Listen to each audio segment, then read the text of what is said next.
बिस्मिल्लाहिर्रहमानिर्रहीम। प्यारे बच्चों, अस्सलाम वालेकुम। मैं हूं सरफराज अली, जामिया स्कूल सिस्टम से computer class 10 lecture number 20 chapter number 3 में आज हम जिस टॉपिक को डिस्कस करने जा रहे हैं वह exercise of chapter number 3। Basically ये चैप्टर नंबर एक्सरसाइज जो 3 है, इसके अंदर आप ये बात याद रखिएगा कि इसमें से बहुत सारे एमसीक्यूज ऐसे हैं जो हर साल पेपर में आते हैं। यानी इस चैप्टर में से हर साल एक एमसीक्यूज या दो एमसीक्यूज, एक लॉन्ग क्वेश्चन और एक शॉर्ट क्वेश्चन जो है वो इस चैप्टर का हिस्सा होता है। इसी वजह से इस चैप्टर की अहमियत जो है वो बहुत ज्यादा है। Encircle the correct option the end of while loop. While loop का जो आखिरी हिस्सा है वो क्या है? तो हमने पढ़ा था while and when loop. While and when loop, तो व्हाइल पहला हिस्सा हो गया और व्हेन WHEN जो है वो दूसरा हिस्सा हो गया, यानी आखिरी पार्ट। इसलिए इसको कहते हैं कि a answer is the correct part. And नहीं WN। How many types of control structure in GW basic. पहला लेक्चर जो था हमारा इसी के ऊपर था। There are 3 types of basic GW basic control structure: control, sequence और सिलेक्शन स्ट्रक्चर। तो यहाँ पे 3 जो है करेक्ट आंसर है। उसके बाद which statement is a multiple branching statement, यानी ऐसे स्टेटमेंट जो आपको मल्टीपल ऑप्शन प्रोवाइड करेगा, इस ऑप्शन को आप इस्तेमाल कर सकते हैं।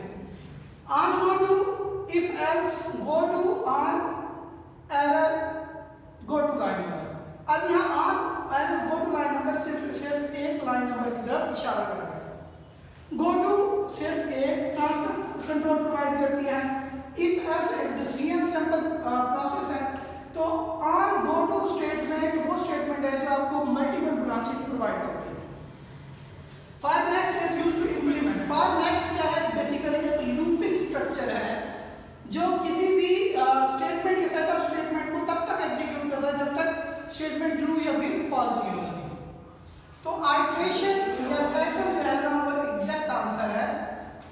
उसके बाद which of the following is not used to exit from the error handling routine. Error handling routine यानी वो रूटीन जिसकी वजह से हम किसी भी एरर को फाइंड आउट करते हैं और उसके बाद हमने वहां से अगर निकलना हो तो कौन सी स्टेटमेंट का इस्तेमाल करते हैं? रिज्यूम, रिज्यूम नेक्स्ट, एंड या स्टॉप। तो रिज्यूम भी इस्तेमाल होती है, रिज्यूम नेक्स्ट भी और स्टॉप भी। एंड स्टेटमेंट ऐसे स्टेटमेंट है जो एरर हैंडलिंग रूटीन से हमें बाहर नहीं निकालती। If the interior value of the numeric expression following the keyboard on go to statement is greater than 255, which type of error occur?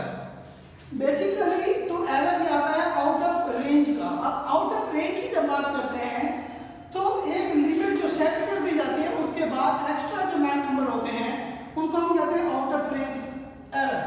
अब यहाँ पे अगर जो ऑप्शन दिए हुए हैं तो उनके हिसाब से अगर देखें तो syntax, logical, run time error. Run time error एक ऐसा एरर है जो प्रोग्रामिंग की एग्जीक्यूशन के दौरान है। डेफिनेटली ऑन गो टू उस टाइम इस्तेमाल हो रहा होगा जब ऑन गो टू उस टाइम इस्तेमाल हो रहा है प्रोग्राम जब प्रोग्राम की एग्जीक्यूशन हो रही है।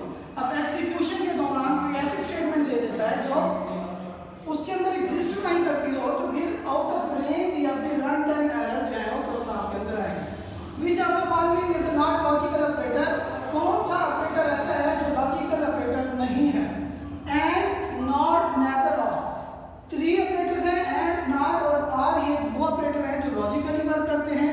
नेदर कोई ऐसा ऑपरेटर नहीं है जो लॉजिकल की कैटेगरी में आता है। तो मैं उम्मीद करता हूँ प्यारे बच्चों आपको ये टॉपिक जो है वो समझ आ गया होगा। कोई ऐसी चीज़ जो इस टॉपिक से रिलेटेड आपको समझ ना आई हो तो आप स्कूल के ऑफिशियल नंबर पे हमसे रब्ता कर सकते हैं। Thank you so much.